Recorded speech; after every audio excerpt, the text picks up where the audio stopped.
what we have here is a map of the mountain ranges that are underneath the oceans. This is Atlantic Ocean, and what I'm sharing with you comes from Walt Brown. He has a book called In the Beginning, and he believes that this mountain range that's under here that you see is where the fountains of the deep broke open. And as they burst forth with extreme pressure, it would have eroded the sides of that rock it was on, and eventually it wore it away until there was really not hardly any water, or there was no earth to hold down the softer portion of the earth, so it began to bulge up. And as it bulged up far enough, his theory is that the continents began to slide apart. And so it's a creation view of Pangea, basically. Instead of happening over millions and millions of years, it probably happened toward the latter time of the flood. Now, one of the things he points out is that all the mountain ranges are parallel to this ridge, or these mountains are underneath the ocean.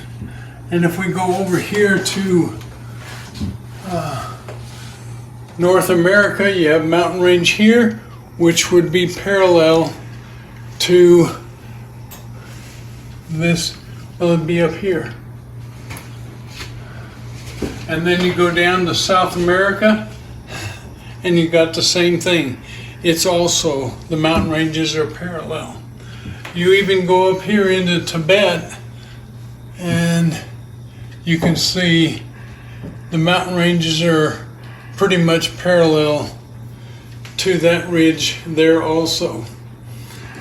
So in other words, the mountain ranges towards the end of the flood, as that was sliding across there, it would have got very hot. And the further it slid, the less water that would be in the fountains of the deep. And so it would have got very hot. And then it just began to stop very quickly. And the mountain ranges built up quickly. Probably in a matter of, I don't know, even a day. So that would be that part. Now, see, the Bible is not the only book. This is a Chinese book containing all knowledge, and it talks about fountains of the deep that broke open.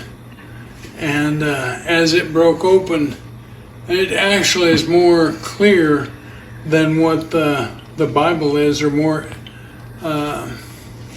gives more detail.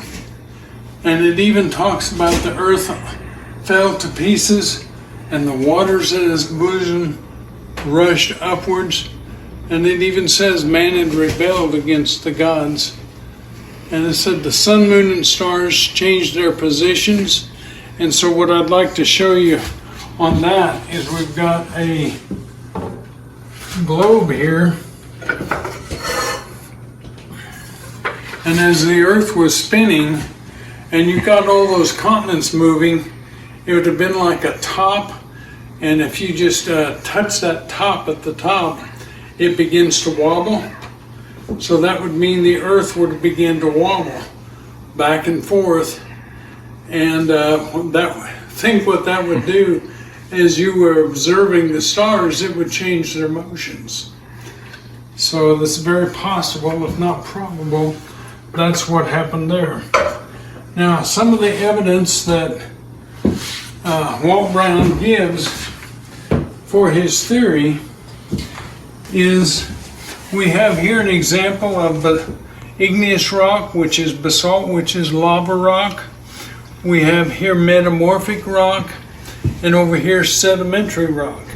And again, this is an activity that kids can take those rocks in below and try and identify which ones they are.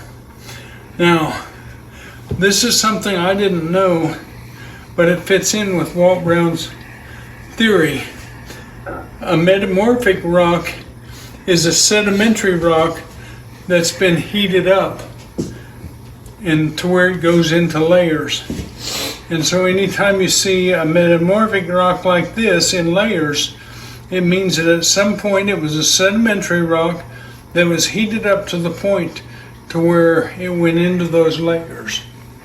Now we don't have a picture up here now, but in the Black Canyon of the Gunnison, which is in Colorado, there's this black rock, which is like a canyon slab sticking up, and it's cracked. And within those cracks, there's a white rock that goes clear to the top.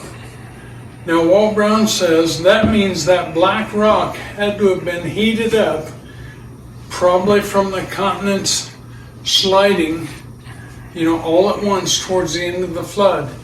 And since the black rock was really hot, the molten white rock could go clear to the end of those cracks. But if the black rock would have been cool, the white molten rock would have just gone so far, the black rock would have cooled it off, and then they wouldn't have filled the cracks completely up.